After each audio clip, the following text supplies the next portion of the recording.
Hey, how you all doing? In this video, we're going to be talking all about music artist press shots. Now, press shots are really important when you're a new and emerging artist, because when you're a new artist, nobody knows anything about you. Okay, they don't know what sort of music that you do, they don't know what you look like. So your press shot really can be the first impression that some people are going to have of you. So it's really important that it conveys all this information about you and encourage someone to want to check out your music and maybe check out your live shows and all of that kind of thing.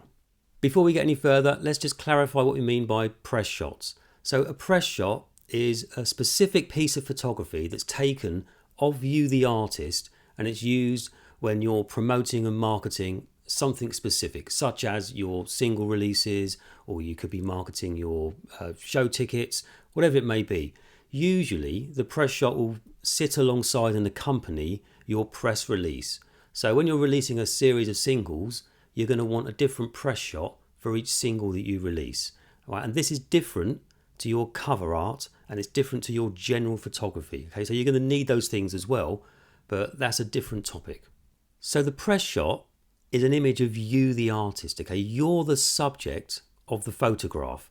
So the idea is that it's supposed to communicate what you're about as an artist. It should be communicating your brand, your character, your personality, the type of music that you do. All of these things, really, that's ideally what you want, especially when you're a new and emerging artist and nobody knows anything about you. You want people to see your press shots and think, that person looks like somebody.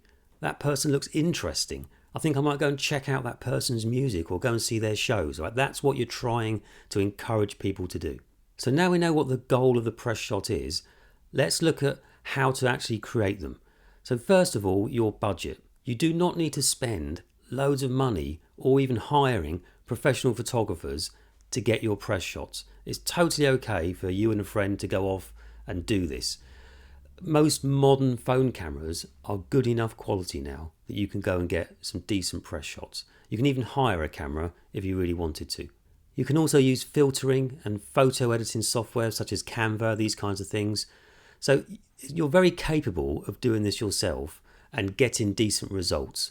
Right? You don't need to hire a professional photographer. You can do this, have a go, and you will get better at it. Your first results might not be great, but it's something that you can learn to do and learn to get better at it. And that's what most artists tend to do. If you're on a limited budget, then it makes a lot more sense for you to spend that budget on other things in your marketing campaigns than it does hiring photographers for your press shots. So most of the artists that we coach, or when we first start working with them in the early stages, they'll tend to do their own press shots, or they'll spend very small amounts, low budgets, on hiring photographers. All right, there's not a big spend. Also, just to point out that even if you do hire photographers and spend lots of money, it doesn't always guarantee that you're going to get better press shots out of it at the end.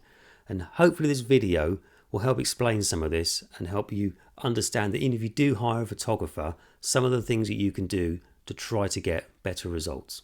Now, sometimes artists have ideas of what they want their press shots to look like. Just be careful not to get carried away like we do see some artists doing in terms of having a grand vision or something overly artistic, okay? Things that can be quite logistically difficult to achieve, especially given the fact that you could be doing this yourself or it's very low budget. All right, usually something simple and well executed is preferable and ends up with better results than trying something that's too complicated and it ends up looking amateurish. Also, remember not to get too carried away with some grand artistic vision. So, for example, don't try to be all avant-garde or futuristic if that is totally inappropriate to your brand of music. If, like most of the artists that we speak to, you don't have a clear idea of what you want your press shots to look like, then it's good to start by eliminating the things that you don't want. Okay, and then start gathering some images that you're finding interesting. We find that Pinterest is a really good tool for this. So start collating images that look cool and things that you think will reflect what your brand is. Whether you're hiring a professional photographer or not, having these images that you've curated will be a really good starting point for you. You should already have a good idea about your brand as well. If you don't, then go ahead and check out our video that we've done on this, a whole video about how you can develop your artist brand. But it's really important that your press shots are on brand. Some things then to consider for your press shots. Firstly, location is important.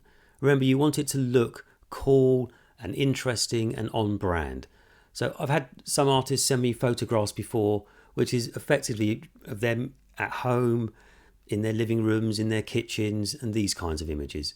Now, just because the photograph might be a good picture of you and you might look good in it, doesn't necessarily mean that it's going to make a good press shot, because it doesn't communicate anything about you as an artist and what you're trying to portray to the people that are coming across your press shot. You're going to want a good background or backdrop. Usually the plainer that your background is, then the more prominence you need to give for the importance of you, the subject within the image. So if you can command the frame in that way and look really interesting, then you can probably get away with a slightly plainer backdrop. Otherwise, you need some kind of a location or something interesting that ties in and reflects on what you are as an artist and your brand. Also, when choosing your background, be careful to avoid some overused cliches. So I've seen 1,000 examples of people that have just stood in front of brick walls or have gone out into the woods and just stood in front of trees, okay? It's overused now. People have done this to death. So try to think of something a little bit more creative than this. Having said that about going outside, I would recommend that you do go outside because the lighting is so much easier. And when you're new to this, you're more likely to capture something quite usable. All right, if you're going to photograph indoors, then you really do need to think about the quality of the lighting and the placement of your lighting. Next, you want to think about colours and styles. Now, this is more important for some artists than it is for others, but it is something that you do need to consider. For example, are you going to be going for quite muted colours, or is it going to be vibrant and glossy colours? Is there maybe going to be something that you're wearing that's got a colour in it that picks out something in the background?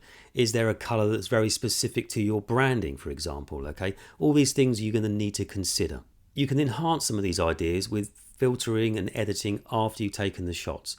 And while we're talking about clothing, your clothing choices, remember, must be on brand, just like everything else that you're doing with your press shots.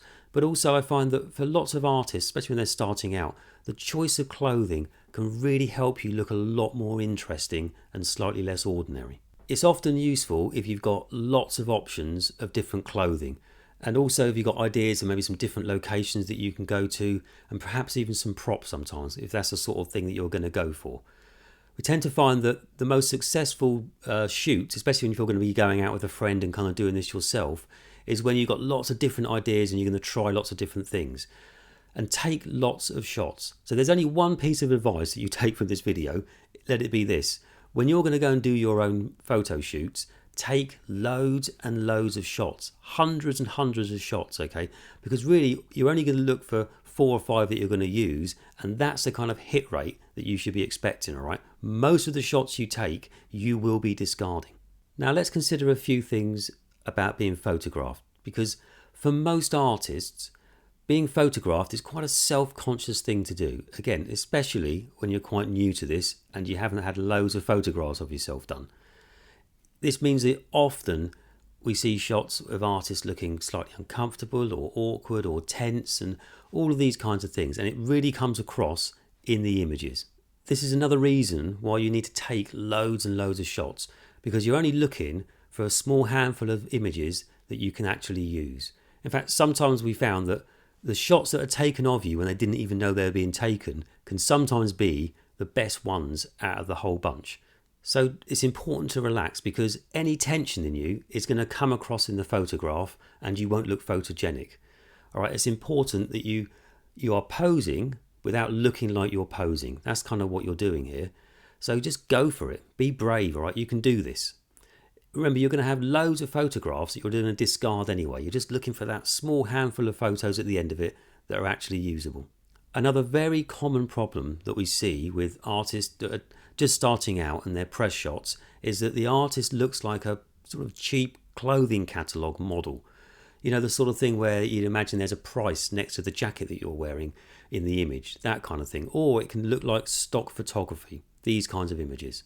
There's a few reasons for this, but I think one of the main ones is that you or your photographer are so focused on trying to create professional shots, professional looking photographs, that the styling and the posing ends up looking very generic and bland. We see this problem a lot when artists pay photographers to take their press shots for them, especially in the early stages, because it's more likely at that point that you're working with photographers who don't specialise in taking press shots. So maybe they're good at doing landscapes or doing certain portraits, or perhaps they do wildlife or other types of photography. So therefore, they're focused on making the photograph look good. They're focused on things that are going to be good for their portfolio. They're focused on the colour grading and the composition and other things. And you forget that you, the artist, need to be the subject of the photograph, okay? That's the purpose of the photograph. It's not to demonstrate the skills of the photographer and how nice the photograph can be, okay? It's got to be about you. When someone looks at it, the only point that it's trying to convey is that you are an interesting artist. They want to check out your music, and that's it. It's not how nice the photograph is. Finally, you should also consider how the shots are framed. And by that I mean you're going to want some portrait and some landscape, because people are going to want to use them in different ways.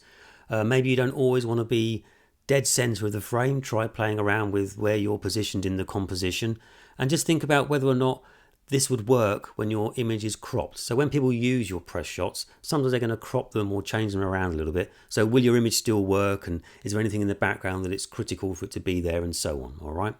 I hope that's given you a few points to help you get started, and I hope that helps you avoid making the most common mistakes that we see. Good luck doing your own press shots.